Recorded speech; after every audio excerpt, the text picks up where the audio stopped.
Hello and welcome to Newsclick. Today we have with us Gautam Navlakha, human rights activist and a writer. We are going to discuss about the political situation in Kashmir. After Mufti Mohammad Sayeed's death, there is a political chaos that we are witnessing. Mehbooba Mufti is not moving ahead towards formation of government. See, let's go back into history and understand why this coalition came into being. Mufti Mohammad Sayeed's one-point agenda was to ensure succession of his daughter as the chief minister.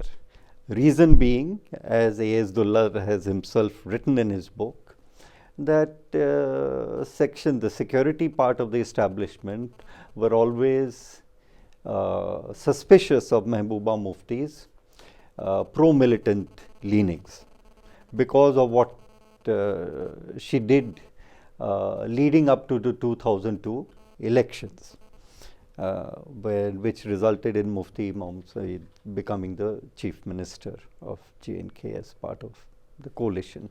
Now, it's in order to ensure that this coalition came into, and that's why you must have noticed that in nearly a year of his chief ministership, everything that he claimed was nullified on the ground, and it was BJP calling the shots, including the ministries that he was supposed to run, departments that he was supposed to run. So it's very obvious that now the only thing that awaits, and I think it's just a matter of time before Mehbooba Mufti announces. Most likely situation is that they are actually they're using this to wrest some concession which could be used as a, what should I say, which will give them a soft landing, and that's where we come to the current situation. Why is this happening? I mean, why is Mehbooba Mufti waiting for some major concession? That begs the question. So obviously it needs to be probed. Now you must have noticed that when Mufti Mohammad Sayeed died, his funeral procession commanded no more than 800 to 1,000 people. Now he is supposed to be a very popular person.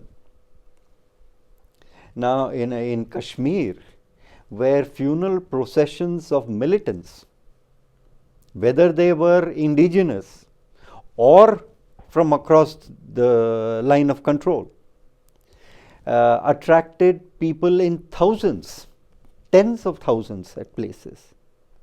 Now contrast that with the funeral procession of Mohammad Sayeed. What does it mean? It's a measure of the public mood in Kashmir that has to be understood. So when you talk about the major concessions that she is aiming at, I mean, what are those major concessions and what would be the role of BJP government at the central? I mean, to provide that, what would be the role of BJP in formation of government now? The likely course is what I'm saying that may come about, because if that was the reason for BJP-PDP coalition, that reason holds. I mean, then Mehbooba Mufti becoming the chief minister is the major objective of this entire exercise. And now that she's so close to it, she is using that to build up pressure on the center to wrest some concession. Now, what would be the nature of that concession? Obviously, it is not opening Indo-Pakistan talks. In any case, the Kashmir solution is at one level independent of bilateral talks between India and Pakistan. So, what is it that she can aim for? Is it that she is demanding demilitarization, withdrawal of armed forces? No. Is it that she is asking for a large economic package to assuage the people who have been taken for a ride from over a year in so far as relief and rehabilitation package is concerned? I mean, what was dangled before them and what was delivered there's a big gap between it. So all these factors, I mean, I don't know what kind of a concession she is looking for. It's all kind of stories are coming out, maybe about administrative control, maybe about some other popular scheme that she has in mind, etc., etc. I mean, it could be any. But the point, the real substantive point is, Pranjal, that obviously it's just a question of time. But the real issue is still to be looked at. I mean, no matter whether Mufti Mohammad Sayeed is replaced by Mehbooba Mufti or by a prolonged governor's rule in Jammu and Kashmir, which may also suit BJP because it stands discredited amongst its own in Jammu for altogether different reasons. Because they have actually managed to deliver absolutely nothing. For all the big talk, they've delivered nothing.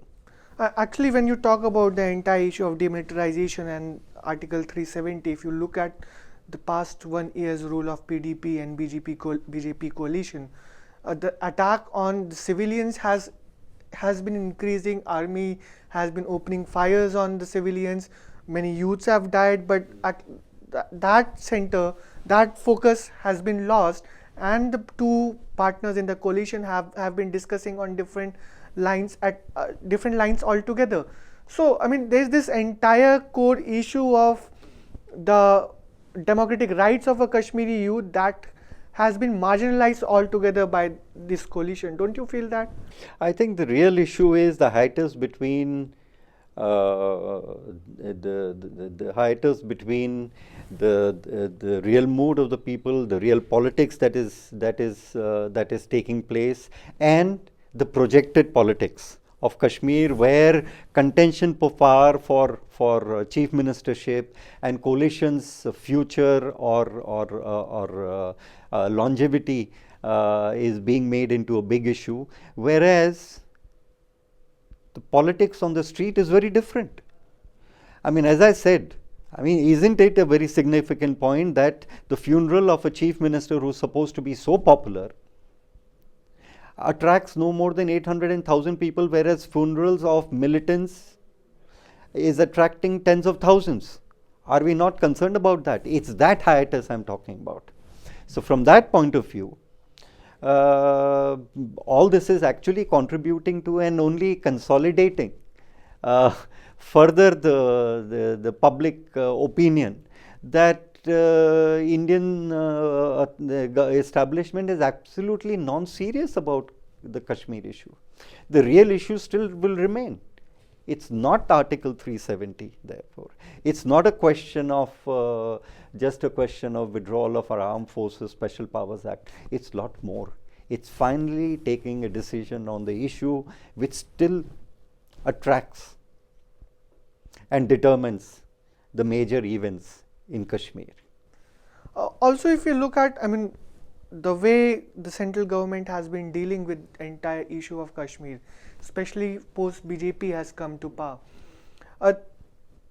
don't you think that the Indo-Pak talks needed to be pursued with much greater interest for the people of Kashmir and overall for the to maintain a bilateral relation between two nations? But there has been just throwing the ball on the other side that they must do it first and we'll do it later. So don't you think this process also needs to speeden up? There is a limit beyond which the bilateral talks between India and Pakistan will not deliver results. The history of last 68 years is that there have been more than 60 to 70 rounds of talks between India and Pakistan at various levels, from prime ministers to foreign ministers to secret negotiations, etc., etc. And it has not delivered, nor have wars. Neither has military suppression for the last 26, 27 years. The point is that when we know all these have failed, why not take a leap of imagination and try something new? Because this is not delivering. The reason I'm also saying it is because the reason I'm saying that beyond the limit Pakistan cannot deliver is because, notwithstanding what even the public statements of leadership of the Azadi movement, the real thing is that there is also apprehension of the two countries deciding over the heads of people their fate. This is something which the public mood is not in favor of it.